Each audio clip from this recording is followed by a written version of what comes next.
Olá pessoal, tudo bem com vocês? Bom, hoje eu vim fazer um resumão para vocês do que rolou na live do dia 14 de abril no meu Instagram, com participação especial da nutricionista Patrícia Mendes, e onde a gente abordou o tema cirurgia bariátrica e a gente fez uma troca de perguntas entre eu e ela. Eu perguntei sobre isso pré-cirurgia bariátrica e ela me perguntou sobre pós-cirurgia bariátrica. Hoje eu vim fazer um resumo sobre tudo o que a gente abordou. Bom, a primeira pergunta que foi feita para ela foi quais os critérios atuais para indicar a necessidade de fazer do paciente fazer a cirurgia bariátrica. Bom, a indicação é quando o paciente apresenta o índice de massa corpórea igual ou maior do que 35 ou igual ou maior do que 30, se ele já apresentar comorbidades associadas. O que são comorbidades? São complicações por conta da obesidade, como, por exemplo, diabetes, hipertensão, esteatose hepática, a dislipidemia. Então, se o paciente tiver algumas dessas comorbidades, já é um caso a se pensar para cirurgia bariátrica. Bom, e como deve ser realizada a avaliação nutricional do paciente no preparo para a cirurgia bariátrica? Bom, existem duas situações diferentes. A primeira é se o paciente ele já é acompanhado pelo nutricionista há muito tempo, então é necessário fazer um relatório de todo um acompanhamento, todas as estratégias já utilizadas, com data, o quanto de peso esse paciente já perdeu. É, o relatório ele deve ser completo, detalhado, para que o plano de saúde ele possa aprovar essa cirurgia. E se é um paciente que você nunca viu na vida e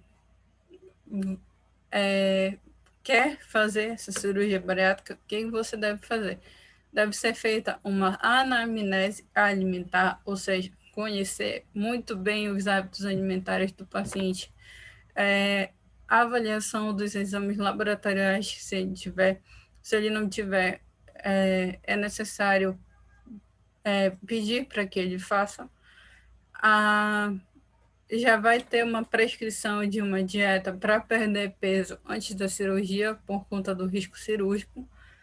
Aí o nutricionista ele vai encaminhar esse paciente para outros profissionais, para que logo depois, num retorno, o nutricionista possa ver a opinião dos outros especialistas para poder dar um relatório da nutrição para indicação da cirurgia bariátrica.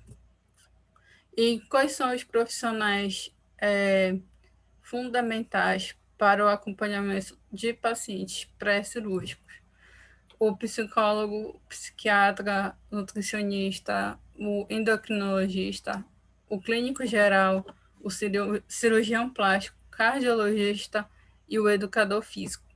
Por que o educador físico? Porque você deve sempre estar incentivando o paciente a realizar uma atividade física, porque se ele fizer cirurgia bariátrica e continuar sedentário, ele vai engordar tudo de novo.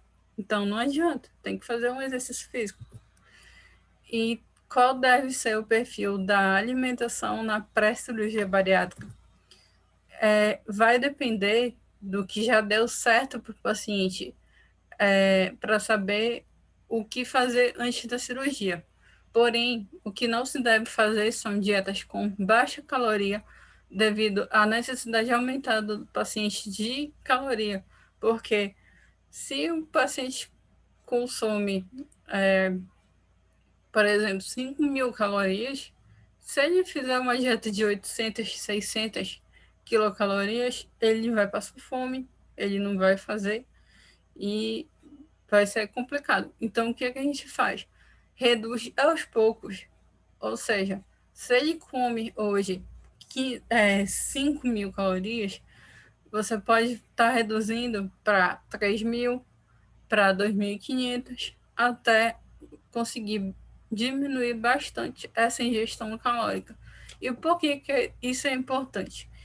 Primeiro, para que o paciente ele se acostume com a pós-cirurgia bariátrica e também para preparar o organismo desse paciente para a cirurgia, porque ele vai ter muito menos risco da cirurgia e vai ter uma alimentação melhor.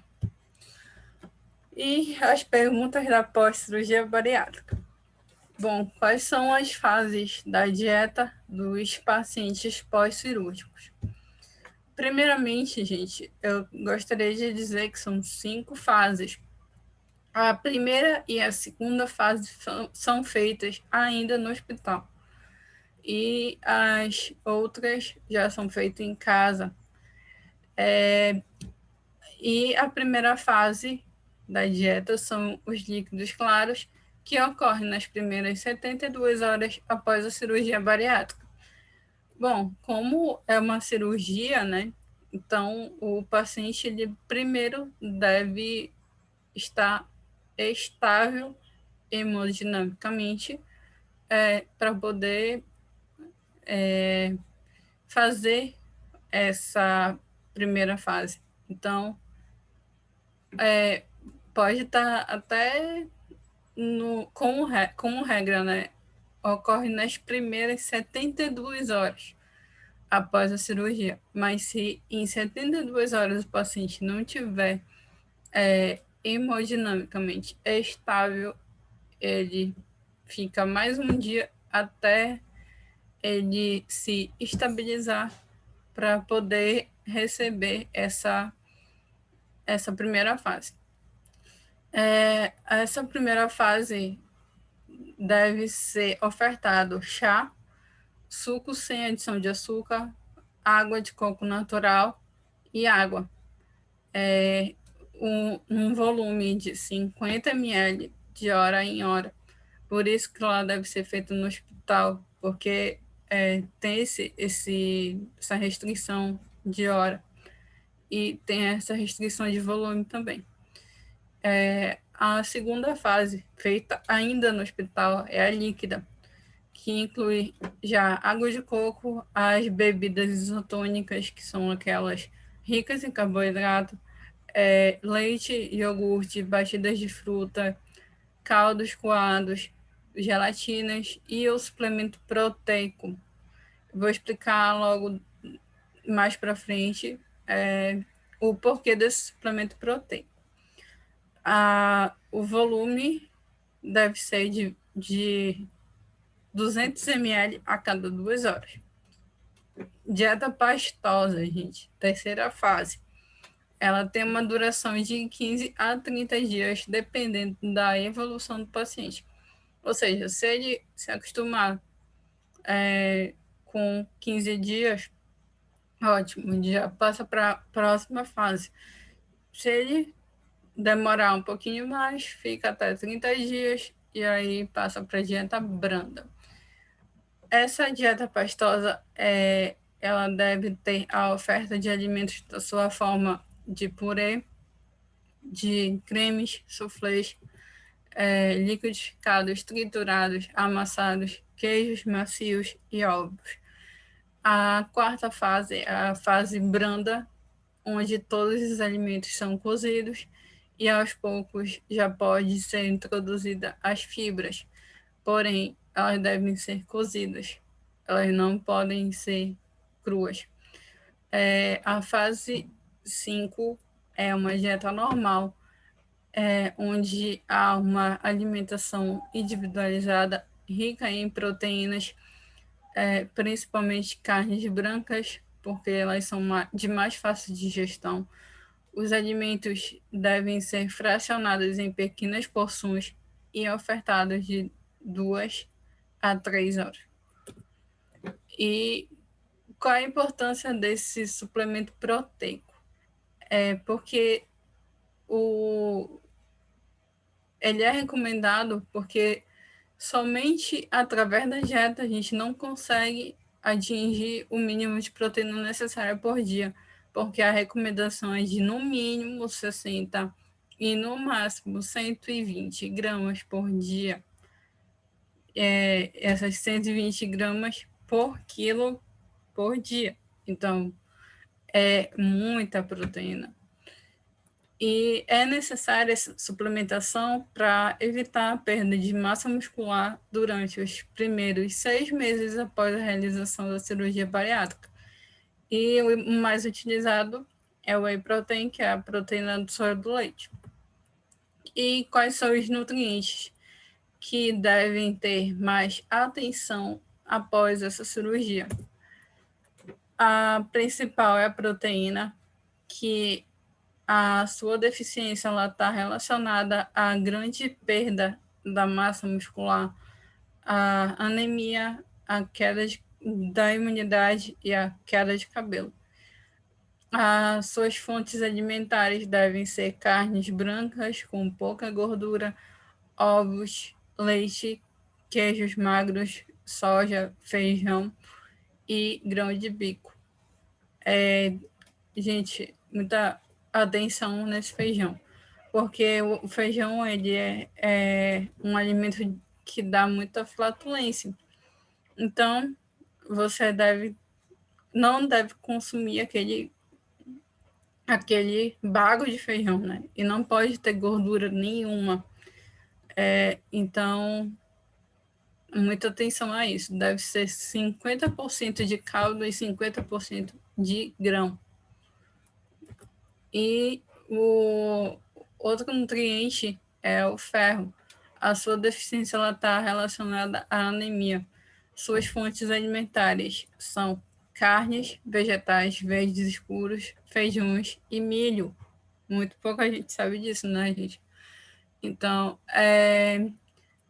e o importante é consumir com alimentos ricos em vitamina C para melhorar a absorção de ferro e não misturar o ferro com o cálcio, porque o cálcio ele anula o ferro. Por exemplo, você come arroz, feijão, bife numa refeição e aí você logo depois consome um iogurte, um sorvete. Não façam isso, gente, porque vocês vão anular o ferro, vocês vão estar diminuindo essa absorção do ferro. E a vitamina B12 no pós-operatório, ela é muito importante, porque há uma diminuição da sua absorção. E a sua deficiência ela pode gerar anemia e também alterações no nosso sistema nervoso. As suas fontes alimentares são os ovos, carnes brancas, os peixes e os laticínios. Então, atenção para quem faz cirurgia bariátrica e opta por virar vegetariano. Deve sempre suplementar essa vitamina B12, porque ela é rica em alimentos de origem animal, não tem nenhum de origem vegetal. Bom, a vitamina B1 ela é uma vitamina responsável pelo metabolismo dos carboidratos. As suas principais fontes alimentares são carnes magras e cereais integrais. E quais são os fatores de risco para a sua deficiência? A quantidade da perda de peso, a persistência de vômitos, a não aderência ao acompanhamento nutricional e também a presença de complicações pós-operatórias. E qual é a importância do acompanhamento nutricional no paciente pós-cirúrgico? Independente do processo cirúrgico, do procedimento adotado, né? O acompanhamento nutricional após a cirurgia é fundamental para ajudar o corpo a processar e equilibrar todas as mudanças que estão acontecendo. Então, é muito importante esse procedimento, esse acompanhamento nutricional. E, é claro, sempre insistir na atividade física, né, gente? E qual é a equipe multiprofissional do pós-operatório? É o cirurgião, o endocrinologista, o nutricionista, o fisioterapeuta, o psicólogo, o psiquiatra e o educador físico. São fundamentais.